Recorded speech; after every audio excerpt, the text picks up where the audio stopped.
할렐루야. 주의 이름을 찬양합니다. 선포된 말씀이 여러분 각 사람에게 꼭 필요한 은혜가 될 줄로 믿습니다.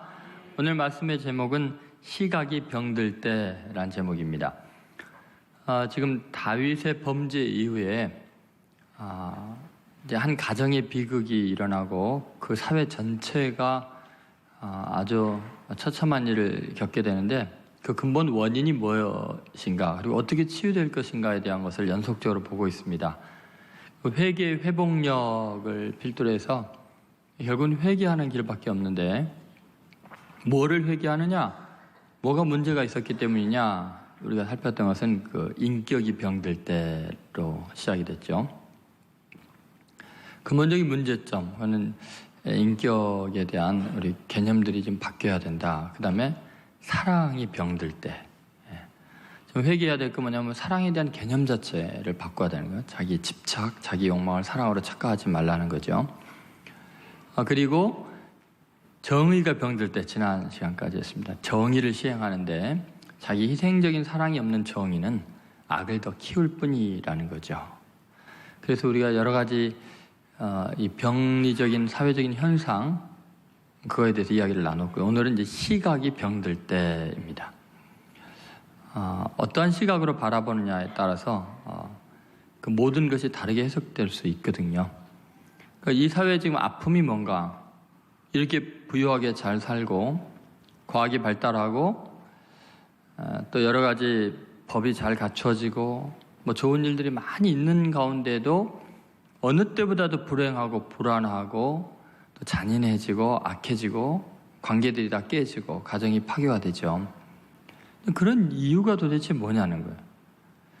그것은 어떤 시각의 문제입니다. 이 시각이 한번 삐딱해지면요, 천국에서도 지옥을 맛보게 되죠. 절대로 행복할 수가 없습니다. 그래서 이 시각이 병들면 속히 치유를 받아야 됩니다. 그래서 오늘 시각이 병들 때라는 제목으로 우리의 그 세상을 바라보는 관점이 다시 한번 고쳐지고 진정한 회개의 역사가 일어나기를 간절히 소망합니다. 뉴욕 이제 콜게이트 대학의 연구진이 연구한 것 중에 보면 단풍나무처럼 가을에 이렇게 붉게 물든 이 나무들은 주변에 다른 종류의 나무가 자라지 못하도록 독을 분비한다고 합니다. 이게 무슨 말인가? 우리가 일반적으로 이제 단풍이 들면은 노란색, 주황색, 빨간색 이런 단풍이 꽃처럼 화사하게 나오잖아요. 그러면 이제 노란색이나 주황색은 이 엽록소가 이제 감소되면서 햇빛에 노출되면서 이제 색깔이 이렇게 변하는 거예요. 그럼 떨어지면 퇴비가 되죠. 그런데 이 빨강색이 나는 단풍은 전혀 다르다는 거예요. 전혀 다른 메커니즘에 의해서 나오게 되는데, 이것은 이제 떨어지게 되면은 이 안토시아닌이라는 물질이 나오게 되고, 이 독소가 나와서 자기와 같은 종류 외에는 다른 종은 다 죽인답니다. 아주 독한 독이 나온다는 거예요. 그래서 이러한 현상을 타감작용이라고 합니다. 타자에 대해서, 다른 거에 대해서 감소시키는 작용에 의해서 자기의 종을 번식시키기 위해서 이런 일이죠. 그러니까 우리는 일반적으로 이게 단풍을 볼 때는 야, 붉다, 타는 듯한 아름다움이다 이러는데, 실제로는 뭐예요? 죽이는 일, 다른 나무를 죽이는 그런 일이 진행되고 있는 거죠. 그래서 우리가 이게 똑바로 정확하게 알지 못하면 악을 찬미할 수도 있는 거죠. 잔인한 경쟁의 모습을 우리는 아름다움이라고 착각할 수도 있어요. 그래서 우리의 시각을 똑바로 갖는 것이 되게 중요합니다. 근데 어려운 일이죠. 그만큼 병든 인간, 죄가 가득한 인간이 바르게 본다는 것은 참 어렵습니다. 그래서 우리가 이제 병들 때, 시각이 병들 때 이제 증상을 몇 가지를 살펴봐야 됩니다. 첫 번째 증상은 과거로 현재를 보는 시각입니다. 한번 따라하세요. 과거로 현재를 보는 시각. 이거 아주 잔인합니다. 과거의 한 시점, 그것만으로 모든 걸 보니까요, 그 색깔로만 보니까 거기서 조금도 움직이지를 않습니다. 과거에 상처받은 그 시각으로 현재도 보고 미래도 보고요. 이게 무섭습니다. 아주. 시각이 병들 때 과거의 색안경으로 현재와 미래를 다 색칠해버리죠. 과거밖에 없습니다. 자, 압살롬은, 제가 암논이라는 자기의 이복 형이죠. 그 왕자를 볼 때 암논하면 떠오르는 건 뭐예요? 압살롬에게는 우리가 지난 시간에 살폈듯이 뭐만 떠오르겠어요? 자기의 친동생 어여쁜 다말을 욕보이고 아주 무시했던 아주 치안으로 제거해야 될 대상으로 보는 거죠. 근데 2년이 지났거든요. 23절에 보면은 만 2년 후에 이렇게 나오잖아요. 그리고 결국은 이 바알 하솔에서 압살롬이 암논을 죽이게 됩니다. 그럼 여러분 생각해보세요. 2년이나 지났는데 너는 가만히 있고 잠잠하라고 참으라고 그렇게 다말에게는 이야기해놓고 2년 동안요 한순간도 암논에 대해서 안 잊은 거예요. 그 원수 갚으려고요. 그럼 2년이 지났으면 암논도 약간 철이 들 수도 있고 회개했을 수도 있고 어떤 변화가 있을 거 아니에요. 근데 압살롬 입장에서 암논이라는 존재는 그 과거의 그 한 시점에 딱 머물러 있습니다. 암논 하면 다말, 그 고통, 치욕, 죽일 놈 이렇게 되는 거예요. 내 형이다, 왕 다윗의 사랑받는 아들이다, 왕자님이다, 그리고 변할 수도 있다 이런 생각 전혀 없어요. 그냥 암논은 2년 전으로 딱 거슬러 올라옵니다. 그리고 그 상처받은 시각으로 그를 바라보는 거죠.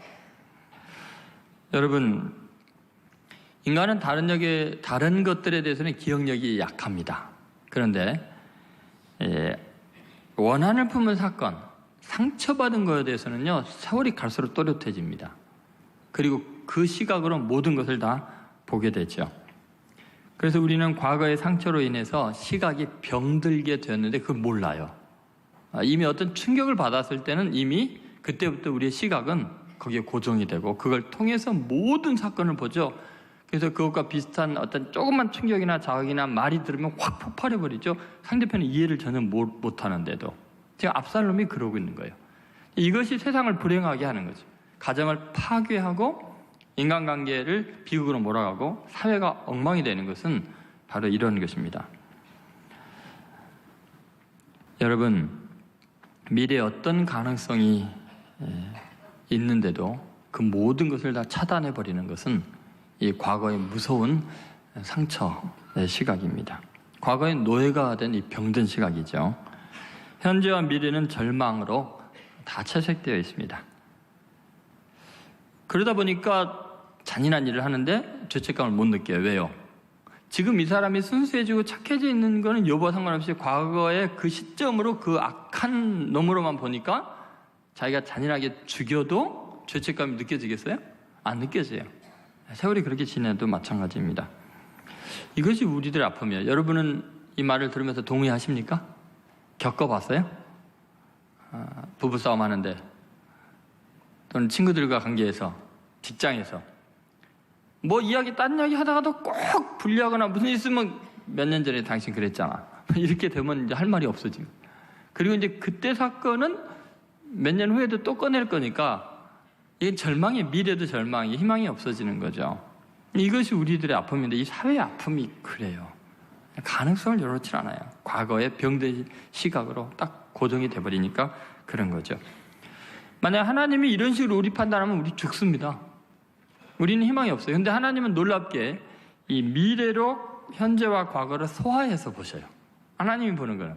인간이 보는 것은 놀랍게도 과거로 현재와 미래를 채색해서 보고요. 무슨 차이인지 알겠습니까? 하나님께서는 우리의 미래를 거룩하게 바꾸시고 성령의 능력을 새롭게 하셔서 우리를 변화시킬 거거든요. 그 능력이 있으시니까 그 미래의 그 시점으로 과거의 죄도 보시고 현재 우리의 상태도 보시는 거예요. 그래서 열려진 세계가 되는 거예요. 미래의 무한한 가능성이 우리에게 남아있게 되고 하나님은 우리를 그렇게 사랑하시는 거예요. 그런데 인간은 그렇지가 않은 거예요. 딱 한 번 찍으면 그걸로 모든 것을 다 닫아버리는 거죠. 그러니까 절망이 거기에서 나오는 거죠. 그러면 이제 그러한 대우를 계속 받다 보면 사람들이요 사회에 대해서 증오하게 되고 분노 조절 장애가 일어나게 되고 폭발하게 되는 거죠. 여러분, 주님은 우리를 판단하시되 주님의 보혈로 씻은 모습으로 바라보십니다. 주님은 상처가 많으실 거예요. 왜냐하면 우리는 입술로는 주님은 가까이 하는데 마음은 멀거든요. 마당만 밟는다고 주님이 우리의 그 외식함을 알고 위선을 알거든요. 그래서 상처가 많으실 텐데 신기하게 그 상처받은 눈으로 보질 않고 깨끗하게 씻어진 모습으로 다시 채색을 해서 보는데 그게 차이가 어마어마합니다. 이사야서 1장에 보면 앞부분에 이스라엘 백성들의 그 외식과 하나님을 우습게 여기고 그 타락한 그 종교 행위나 이런 것들이 다 나오거든요. 근데 그 1장 18절의 결론을 이런 식으로 맺어요. 같이 한번 읽어보겠습니다. 여호와께서 말씀하시되 오라 우리가 서로 변론하자. 너희의 죄가 주홍 같을지라도 눈과 같이 희어질 것이요 진홍같이 붉을지라도 양털같이 희게 되리라. 색깔이 바뀌죠. 하나님이 보는 시각은 뭐예요? 다 희게 하겠다는 거예요. 왜요? 미래 그렇게 하겠다는 거지. 희게 될 것이다. 근데 너 과거는 주홍색이고 진홍색이지 않냐. 죄악이 가득한데 내가 희게 해서 볼 거다. 그래서 오라 변론하자는 거예요. 근데 인간은 반대죠. 우리 변론하자 하면 이제 그때부터는 이제 과거만 이야기하죠. 희게 될 거는 생각 안 하죠. 신약에서도 마찬가지입니다. 고린도후서 5장 17절에 보면 이렇게 무한한 미래가 열려지죠. 한번 같이 읽겠습니다. 그런데 누구든지 그리스도 안에 있으면 새로운 피조물이라. 이전 것은 지나갔으니 보라 새 것이 되었다. 우리는 새 것 절대 안 되죠. 이전 것 계속 끄집어내죠. 보라 새 것이 아니라 봐라 네 옛 모습 봐라. 네가 옛날에 무슨 짓 했나 봐라 이렇게 되잖아요. 그런데 그리스도 안에 있으면 새로운 피조물이야. 누구든지. 이전 것은 어떻게 하다가요? 그건 다 지워진 거다. 새 것 되었다. 그럼 옆 사람한테 고백해 보세요. 이전 것은 지나갔습니다. 새 사람이 되셨네요. 아니 그런 가능성이 있어야 되잖아요. 오늘 집에 가서 꼭 하세요. 내일 직장에 가서 하셔야 돼요. 병든 시각에서 벗어나는 방법은 그거밖에 없어요. 우리는 늘 과거에 얽매여서 육체대로 보응을 하려고 그래요. 내가 당한 대로 갚으려고 그래요. 고린도후서 5장 16절에 이런 이야기가 있습니다. 같이 읽겠습니다. 그러므로 우리가 이제부터는 어떤 사람도 육신을 따라 알지 아니하노라. 비록 우리가 그리스도도 육신을 따라 알았으나 이제부터는 그같이 알지 아니하노라. 너와 나의 관계가 아니라 하나님의 영적인 세계에서 하나님과의 관계 속에서 너 보겠다는 거예요. 이제 더 이상 너가 나한테 어떤 상처를 줬는지 그걸 보는 게 아니라 그리스도께서 너를 용서하시고 너를 위해 죽으신 그 사랑으로 너를 보겠다는 거죠. 이것이 세상의 희망이었습니다. 초대교회가 부흥하게 되고 하나님의 나라가 확장된 것은 이거였죠. 아나니아라는 사람, 다메섹의 유력한 크리스찬 지도자였습니다. 사울이라는 바리새인 청년이 공문을 가지고 아나니아를 잡아 죽이려고 추격해 오고 있었습니다. 이미 스데반을 돌로 쳐 죽이고 그의 폭력성이 다 만방에 알려진 잔혹한 사람이었습니다. 그런데 하나님께서 아나니아에게 나타나서 너 사울이라는 청년을 위해서 기도해 주라.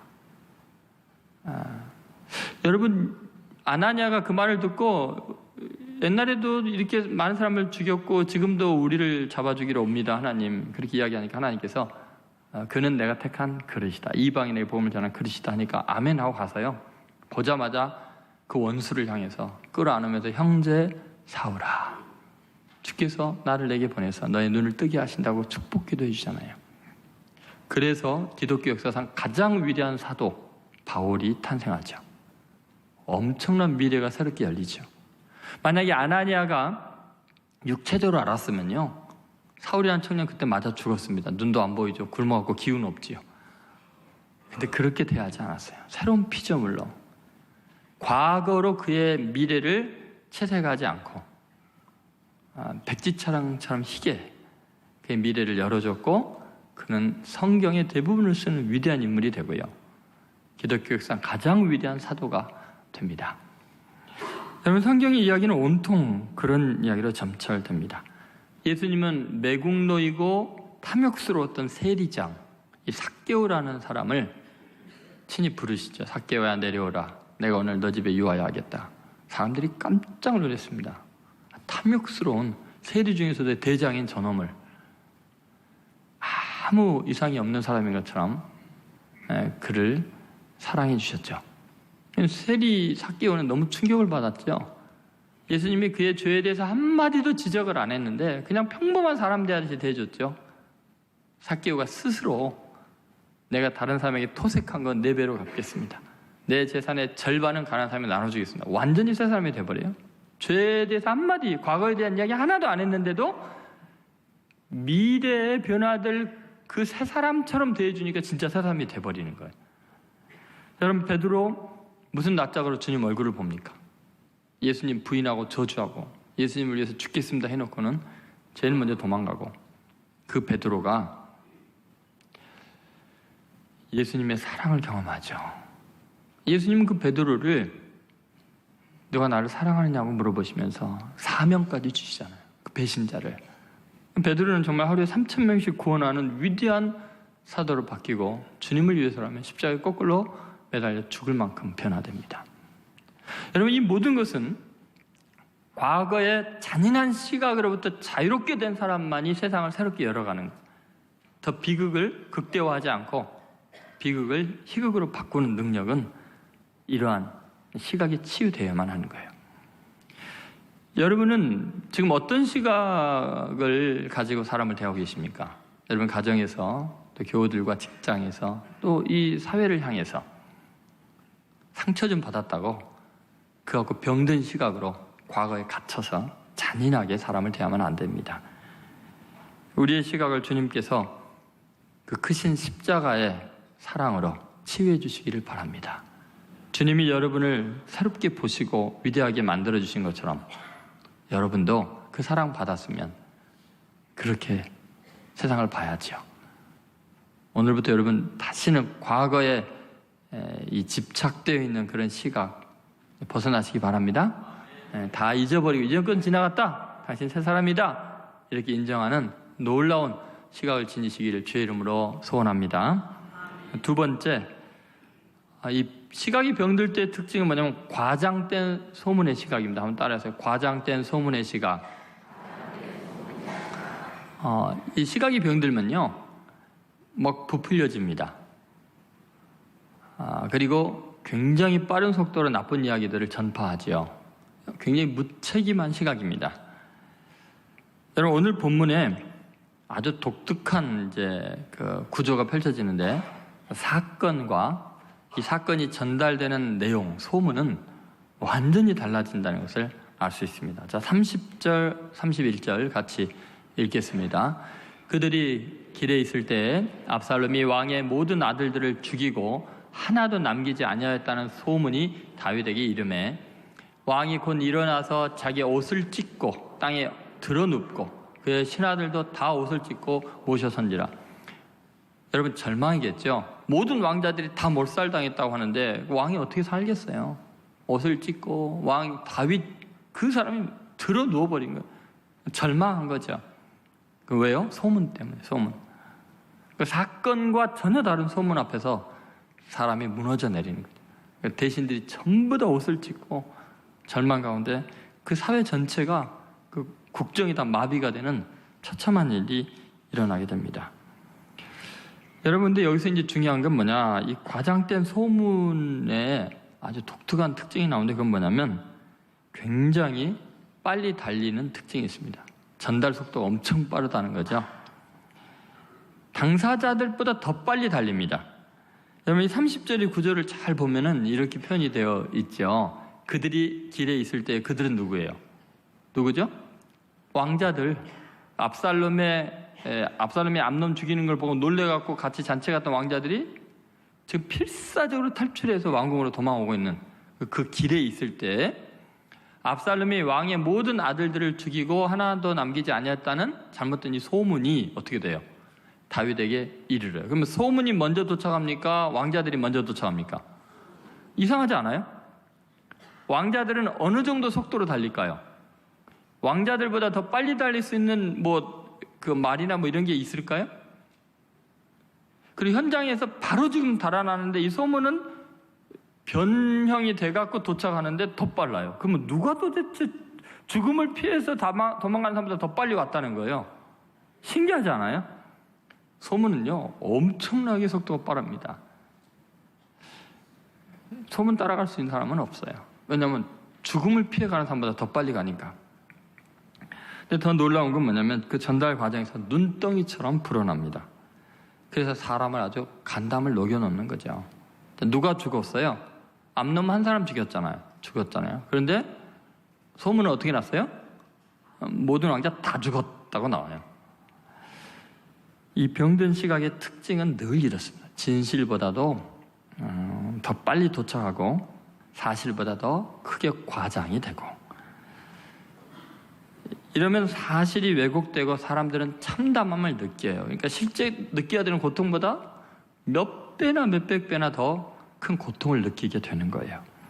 이런 것이 여론을 조장하는 사람들의 특징입니다. 언론들의 특징이죠. 실제로 언론에 보도된 것은 여러분 그대로 믿을 수가 없어요. 예전에 저희 교회 저희를 가르쳤던 선생님이 중앙일보 기자였는데 그런 이야기를 하시더라고요. 제 고등학교 때. 언론의 보도는 어마어마하게 좀 확장이 된다. 왜냐하면 많이 구독하고 충격적이야. 들으니까 읽으니까 그런 이야기를 하더라고요. 요새는 모르겠습니다만 지금부터 한 20여 년 전 이야기니까요. 사람들은 늘 자기가 듣는 것에 자기의 상상을 추가하고요, 자기의 추측과 억측을 불어넣습니다. 그래서 희한한 일로 새로운 역사가 탄생합니다. 사건은 저기 있는데 여기와 있는 그 사건은 완전 형체가 달라져 있게 되죠. 사람들은 그런 면에서 창의력이 뛰어납니다. 셰익스피어가 이 소문에 대해서 이렇게 의미 있는 이야기를 했어요. 헨리 4세에서 하는 말입니다. 소문은 추측과 질투와 억측을 섞어서 피우는 파이프다. 모락모락 소문의 연기가 나는 것은 뭐냐면 추측이 들어가요. 어떤 하나의 사건을 딱 자기가 보면은 거기서 막 여러 가지 추측을 하고, 그 다음에 질투가 들어가요. 그래갖고 그 당사자 누군가를 향한 질투 때문에 더 막 덮어 씌우죠. 그 다음에 억측을 해요. 그래가지고 전혀 딴 이야기를 하게 되는 거죠. 인간은 부정적인 측면에 대해서 확대하는 성향이 있습니다. 근데 현실보다도 현실을 더 높게 느끼게 돼 있어요. 근데 영국의 그 유명한 정치가 윌리엄 윌버포스 있죠. 이분은 존 뉴턴 목사님이 목회자가 되고 싶어하는 이 사람에게 너는 목사가 되는 게 아니라 국회의원이 돼서 이 나라를 하나님의 나라로 바꿔야 된다. 법을 바꿔야 된다. 그렇게 해서 국회의원으로서 하나님의 나라를 위해서 헌신했던 분이고, 40여 년 동안 의회 투쟁을 해서 영국의 노예 제도를 철폐시킨 사람이에요. 링컨은 남북전쟁으로 노예 제도를 폐지하지만 의회 활동만으로는 평화적으로 이걸 완성시킨 사람이니까 대단히 위대한 사람이죠. 근데 이분이 이런 말을 했어요.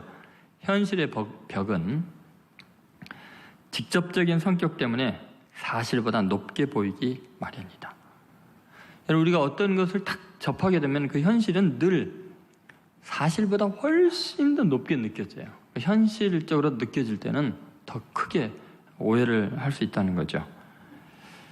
여러분, 우리는 어떤 사건에 대해서 잘못하면 우리의 상상이 추가되기 때문에 더 큰 고통을 느낄 수도 있다는 거죠.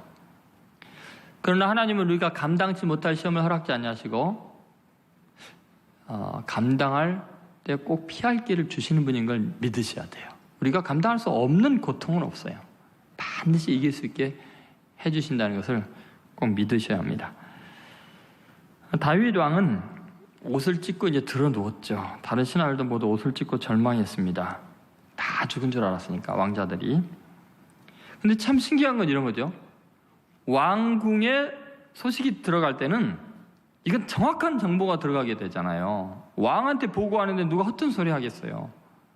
그런데 참 신기하게 다윗 왕에게도 과장된 거짓 정보가 들어간 거예요. 그래서 왕을 절망하게 하는 거예요. 나라를 무너뜨릴 만한 소리가 나온 거예요. 여러분, 이 소식 전한 사람 어떻게 됐을까요? 이게 살겠어요, 이거? 목숨을 걸고 전해야 되는 이야기인데도 과장이 될 정도라면요, 우리가 만나서 우리에게 어떤 이야기를 하는 사람은요, 그 책임질 사람이 아니고 무책임하거든요. 우리가 죽일 수도 없고 따질 수도 없잖아요. 너 들은 거 전했어 라고 할 때는요, 엉터리입니다. 엉터리. 전혀 책임감 없습니다. 그래서 여러분 정말 중요한 게 뭐냐면 어디까지가 진실이고 어디까지가 이 사람이 쓴 소설인가를 잘 분별해야 돼요. 소설을 사실처럼 착각하면 안 되죠. 여러분 어디까지가 이 사람이 들은 소식이고 나머지 이 사람이 창작을 했을까를 잘 분별해야 합니다. 이 사람의 질투심, 이 사람의 시기심, 이 사람의 분노 어디에 뒤섞여 있는가, 그것을 추려낸 지혜가 크리스찬에게는 있어야 합니다. 액면 그대로 믿는 것은 바보짓이죠. 사람은 온전하게 한치의 오차도 없이 어떤 사실을 전달하는 것은 불가능합니다. 그래서 여러분 사건과 소문을 분간하는 지혜가 필요합니다. 역사도 어떤 시각으로 바라보느냐에 따라서 완전히 뒤집어져서 보이니까요. 역사가의 관점을 전제로 하고 봐야 돼요. 정부나 대통령이나 이 사회 문제에 대해서 또는 여나 야나 북한이나 남한에 대해서 마찬가지에 다 여러분요 반드시 극과 극의 정보를 다 접해야 돼요. 조선일보도 읽어보시고 한겨레 신문도 같이 읽어야 돼요. 극동방송도 듣고 CBS도 들어봐야 돼요. 여러분 한 사건에 대해서 전혀 다른 차원의 시각들이 존재해요. 다 자기 자신의 색깔을 끼워 넣기 때문에 그래요. 그래서 소문이라는 거 전달한다는 것은요 여러분이 반드시 과장된 거 다 벗겨내고 자신의 의견 다 벗겨내고 똑바로 볼 수 있는 은혜가 있어야 되죠. 세상의 일들이라는 것 참 그렇게 확대가 되고 빠르게 전파되는데 제가 아이러니하게 생각하는 건 뭐냐면 왜 그리스도 예수의 이야기는 더디 전파되며 축소돼서 전파되냐는 거예요. 다른 사람의 잘못과 죄에 대한 것과 비극적인 이야기, 죽어가는 이야기는 뉴스가 다투서 보도하는데 예수 믿고 죽을 사람이 살아나고 살인자가 의인이 되고 희생하고 섬기고 이런 것들은요 영화로 만들어서 배포해도 안 봐요. 살인의 추억이 살인 이런 것들은 다들 잘 보고 파괴하는 건 잘 보면서 자기를 희생해서 사람을 살린 손영환 목사님의 이야기라니 수많은 기쁨의 복음의 소식들을 하나님의 이야기들은 축소가 되고요. 그거 사실대로 전해도 과장이라고 사람들이 믿지 않고요. 참 이상하죠. 여러분 다른 사람이 잘못한 이야기를 여러분이 남에게 전할 때는요. 여러분 광고비 받습니까? 열을 내서 그냥 과장을 해서 열심히 전파하잖아요. 다른 사람의 약점과 문제점에 대해서는. 여러분을 위해서 죽으시고 여러분을 구원하고 세상을 구원할 복음에 대해서 예수님의 사랑에 대해서는 말하는 것도 부끄러워하잖아요. 뭐가 잘못된 거 아니에요? 여러분은 어떤 소문을 내고 있습니까? 예수 그리스도에 대한 소문을 듣고 소경 받으면은 살아나잖아요. 치유를 받잖아요. 예수의 소문을 듣고 수많은 사람들이 구원을 얻는데 세상을 살리는 그거에 대해서는 전혀 관심이 없는 거예요. 근데 세상에 더럽고 추악한 이야기들은 확대를 해서 열심히 전파하는 그런 모습이죠. 참 우리는 미련합니다. 이 세상이요 병이 들고 악해지고 고통이 많은 이유는 그런 거예요. 과장된 소문들, 세상의 죄악들, 무책임한 말들, 이런 것 때문에 계속해서 우리는 불안하고 초조합니다. 그리스도인은 기쁜 소식을 전해야 되고요, 용서를 선포해야 되고요, 하나님이 너 사랑한다는 이야기를 해야 돼요. 나에게 해를 끼치고 나를 저주하는 사람을 위해서 축복하고 기도해주는 이야기를 해야지요. 그렇지 않으면 이 사회는 희망이 없습니다. 이 병리적인 현상을 근본으로 치유할 게 없어요. 마귀에게 계속 이용당하는 거예요. 가정도 이용당하고요, 교회마저도 심지어 이용당하고요. 여러분 보세요. 저희 노예에 어떤 교회가 분란이 일어났어요? 거기에서 노예장부터 개입이 돼갖고 복잡해요.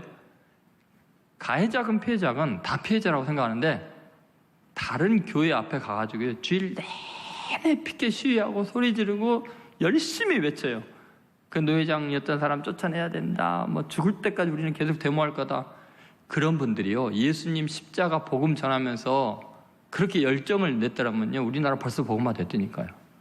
아니 다른 사람의 죄에 대해서, 억울한 일에 대해서는 그렇게 열정적으로 1인 시인이 뭐냐 하면서 정작 복음에 대해서, 예수님의 사랑에 대해서 교회가 외치질 않는다니까요. 이게 참 아이러니하죠. 오늘부터 우리 신천교회 성도들부터서 이 세상에 쓸데없는 소문내는 이야기는 나한테 딱 오면 혼내주세요. 입 다물어라. 너 복음이나 전해라. 왜 그 사람 전파하냐? 혼내주세요. 그리고 여러분이 다시 전할 때는 예수님이 그 사람 훌륭하대 이렇게 해서 거꾸로 전하세요. 과장되는 게 아니라 정말 그리스도의 진리를 전해야죠. 여러분, 그러면은 사회가 치유가 되겠어요, 안 되겠어요? 반드시 됩니다. 절대로 마귀에게 속지 마시고 이 과장된 소문에 속지 마시고 무책임한 말 아니고 내 목숨을 걸고 전할 수 있는 진리를 전하는 성도들 되시기를 주의 이름으로 소원합니다.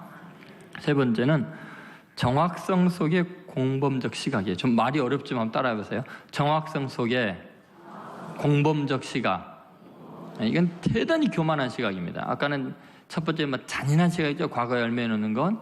그 다음에 무책임한 시각이 소문이었고요. 그 다음에 이 아주 교만한 시각은 뭐냐면 정확하게 사안을 파악하고 전달을 하지만 거기에 교만이 있고 자기가 범인이라는 걸 폭로하는 일이 생기게 됩니다. 자, 이게 무슨 말인가? 자, 여러분, 그 소문이라는 게 과장이 된다 그랬잖아요. 정확하지 않다 그랬잖아요. 그러면 정확한 건 어떠냐? 그것도 문제예요. 정확한 것도 문제예요. 인간의 죄성이 드러납니다. 아주 정확한 것 속에 인간의 아주 못된 교만함이 나타나죠. 이게 뭔가? 다윗의 형 시므아의 아들인 요나답의 이야기예요. 오늘 이 본문 32절, 33절에 보면은 그 내용을 우리가 알 수 있는데 한번 같이 읽어보겠습니다. 다윗의 형 시므아의 아들 요나답이 아뢰어 이르되 내 주여 젊은 왕자들이 다 죽임을 당한 줄로 생각하지 마옵소서. 오직 암논만 죽었으리이다. 그가 압살롬의 누이 다말을 욕되게 한 날부터 압살롬이 결심한 것이니이다. 자, 지금 막 다윗이 들어눕고 온 신하들이 절망을 하니까 그때 이 요나답이 이렇게 절망할 필요 없습니다 하고 이야기를 하는 거예요. 그리고 그렇게 멀리서 떨어진 사건, 소문으로 분명히 보고가 된 이 사건과 전혀 다른 해석을 하는 거예요. 왕자들이 다 죽었다는 사실 아닙니다. 암논만 죽었을 것입니다. 정확해요, 틀려요? 정확해요. 신기하지 않아요? 어떻게 여기 있는데 저기 있는 걸 정확하게 이야기하냐고요? 왕에게 보고가 된 사항이 잘못됐다는 확신을 어떻게 갖냐고요? 어떻게 이렇게 정확하고 세밀하게 알까요? 더구나요, 그 사건이 일어나게 된 근본적인 그 시작점이 어디인지까지 알아요. 그냥 표면적으로 나타나는 것뿐만 아니라 사람들의 내면의 상태를 알아요. 얼마나 정확한지. 그래서 뭐라 그래요? 분명히 다말을 범한 때부터 압살롬이 죽일 준비를 하고 있었습니다. 이렇게 이야기하잖아요. 그거 다른 사람 마음까지 다 알잖아요. 이유가 뭘까요? 여러분, 이렇게 정확하게 요나답이 사실을 아는 이유가 뭘까요? 다른 사람 나 절망하는데 이렇게 태어난 이유가 뭘까요? 원인이 뭐라고 생각해요? 지가 그 불행의 씨앗이거든요. 자기가 이 모든 것을 일어나게 만든 장본인이거든요. 자, 5절을 보시면 요나답이 이렇게 암논에게 이야기하는 내용이 나옵니다. 같이 읽겠습니다. 요나답이 그에게 이르되 침상에 누워 병든 채 하다가 내 아버지가 너를 보러 오거든 너는 그에게 말하기를 원하건대 내 누이 다말이 와서 내게 떡을 먹이되 내가 보는 데서 떡을 차려 그 손으로 먹여주게 하옵소서 하라 하니. 자, 하라 하니. 다 이게 누구 계략이에요? 요나답의 계략이었어요. 그리고 그 결과는 참담한 살인사건이 가족 가운데 일어나게 만든 거죠. 여러분, 이거 잘 생각해 보셔야 돼요. 어떤 사람이 어떤 사건에 대해서 정확하게 알고 있고 그 내면의 사람들의 심리까지 파악하고 있다는 것은 그 사람이 계획하고 그 사람이 관여되어 있을 가능성이 많다는 거예요. 어떻게 이렇게 정확하게 알겠어요? 지가 계획을 짰으니까 알죠. 여러분, 우리는 비극의 씨앗을 뿌려놓고 그걸 이용해서 자기가 얼마나 똑똑한지 과시하는 데 이용하는 경우가 있습니다. 너무나 지나치게 잘하는 사람은 어떤 의미에서는 심각하게 병든 시각을 갖고 있습니다. 자신이 어쩌면 범인이라는 것을 스스로 폭로하고 자기가 얼마나 잔인하고 계획적이고 못된 사람인 것을 스스로 드러내는 경우가 많습니다. 여기서 여러분 꼭 기억해야 될 게 뭐냐면요, 지식과 인격은 완전히 별개입니다. 그 사람이 모든 것을 훤히 알고 잘 알고 있다고 해서 그 사람이 훌륭한 사람이라는 보장이 없어요. 요나답은 지금 자기가 얼마나 정확하게 이 사건을 파악하고 있는지 왕에게 말하는데, 그 강조점이 팩트 자체보다는 팩트를 알고 있는 자기의 우수성을 드러내는 데 목적이 있습니다. 자, 35절 같이 한번 읽어보시죠. 요나답이 왕께 아뢰되 보소서, 왕자들이 오나이다. 당신의 종이 말한 대로 되었나이다 하고, 자, 지금 왕자들이 온 것을 들먹이면서 뭐라 그래요? 보소서, 당신의 종이 내가 말한 대로 되었나이다. 여러분, 이것이 지금 어디에 강조점이 있는가 봐야 돼요. 왕자들이 돌아온 것에 대해서 기뻐하는 게 아니고요, 지금 내 말한 대로 됐지요 라는 것에 강조가 있어요. 사실은 왕자들이 돌아왔어도 누가 죽었어요? 암논이 죽은 건 사실이잖아요. 암논은 누구의 친구예요? 3절에 보면 자기 친구거든요. 그럼 제일 슬퍼할 사람은 누구예요? 통곡을 해야 될 사람은 자기잖아요. 그러면 그 소식을 말하면서 이게 쉽게 나와요? 근데 그런 상황에서 보세요, 내 말대로 됐잖아요, 이런 소리가 나와요? 지금 자기 친구가 죽었다는 걸 안다면은? 아니, 오히려 그런 일이 일어날 거 그렇게 잘 알았으면 막았어야죠. 그 정확하게 아는 사람이. 이게 다 뭐를 의미하는가 보세요. 자기가 얼마나 똑똑한가를 드러내는 것 외에는 아무 목적이 없어요. 이게 지금 화해하느니 잘 되느니 이런 데 관심 있는 게 아니라 내가 얼마나 지혜롭고 똑똑하고 사리 판단 잘하는지를 봐라, 이거 외에는요 공동체에 대한 관심도 없고요, 친구에 대한 관심도 없고요, 왕의 마음에도 관심 없어요. 그래서 이게 무서운 거예요. 정확한 정보 속에 이 자기가 범인이라는 자백이 나오고 있는데 그것도 몰라요. 그래서 지혜로운 것 같지만 미련한 사람이에요. 제가 다윗이었으면 요나답 죽었어요. 왜 그러겠어? 너 어떻게 알았어? 이럴 거 아니에요. 너 어떻게 알았어? 그리고 너 정말 압살롬이 암논 죽이려고 그때부터 계획하고 있다면 네가 막았어야지. 네 친구 죽이는데 네가 그걸 방치하고 있어? 너 지금 뭐 하는 짓이야? 어떻게 된 거야? 하면 이제 내가 이렇게 해서 너 죽어라 그러고 죽이겠죠. 여러분 생각을 해보세요. 너무나 많은 사람들은 자기가 지혜롭고 똑똑하다는 이야기를 하지만 실제로는 내가 그 원인 중에 하나이다라고 폭로하는 거나 마찬가지예요. 굉장히 위험한 시각이죠. 자기 하나 세우기 위해서 사람들의 비극을 이용하고 있고 전혀 동정심도 없고 자기가 뿌린 씨앗으로 인한 비극인데 책임감도 없고 유침도 없어요. 이 사람의 관심은 오직 자기가 두각을 나타내는 것 외에는 아무것도 없는 거죠. 여러분, 이 시대에 아픔이 왜 있는지 아세요? 책임지는 사람이 없어요.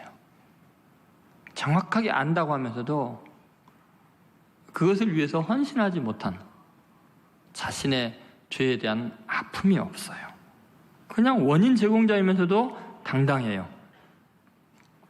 여러분, 우리가 정부에 대해서, 대통령에 대해서, 또 교회의 지도자들에 대해서, 또 이 사회 경제인들의 비리에 대해서, 부자들에 대해서, 노동자들에 대해서, 또 북한 정권에 대해서 대단히 많은 것에 대해서 우리는 사실 많은 정보를 갖고 있고 똑똑한 것을 드러내면서 열변을 토하면서 비난을 하지만 가만히 생각해 보면요, 무책임해요.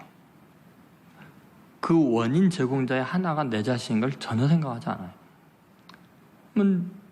최근에 선거 결과를 알겠지만 여러분 뒤집어진 상황에 대해서 또 이런 그 비난에 대해서 계속 온 국민이 다 하잖아요. 근데 누가 뽑았는데? 누가 선거했는데? 왜 그 사람 뽑았는데? 지금 비난하는 그 사람 당신이 뽑았지 않냐는 거예요. 지지하지 않았냐는 거예요. 지지할 때는 왜 했는데? 같은 동향이기 때문에, 의견이 같기 때문에, 우평향이니까 또는 좌평향이니까, 나랑 관점이 비슷하니까.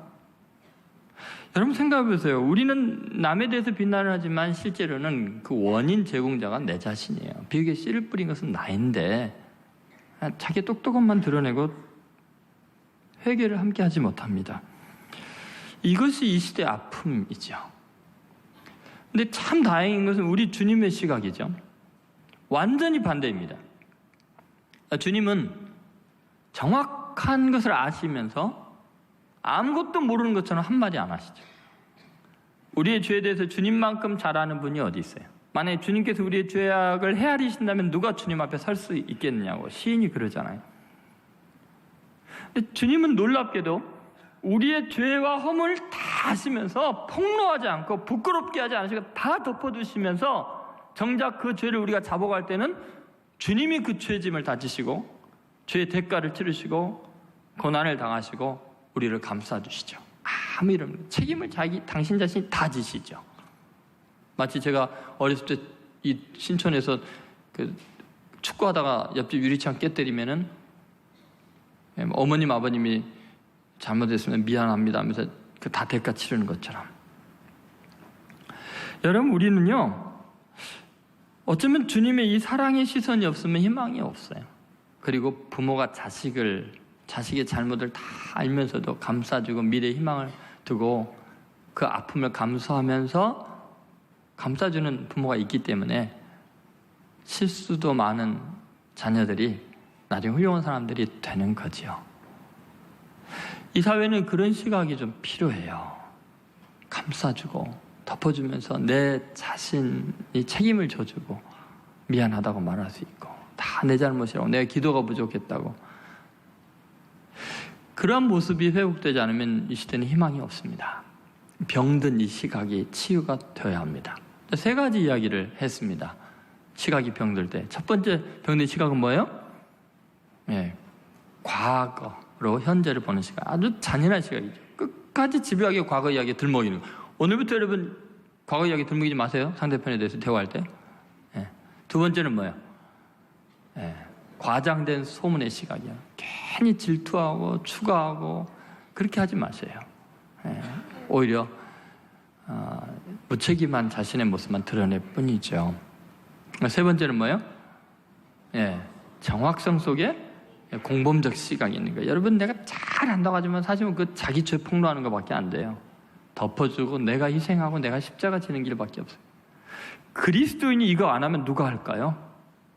그리스도인이 이런 시각으로 세상을 보고 말하지 않으면 누가 하겠어요?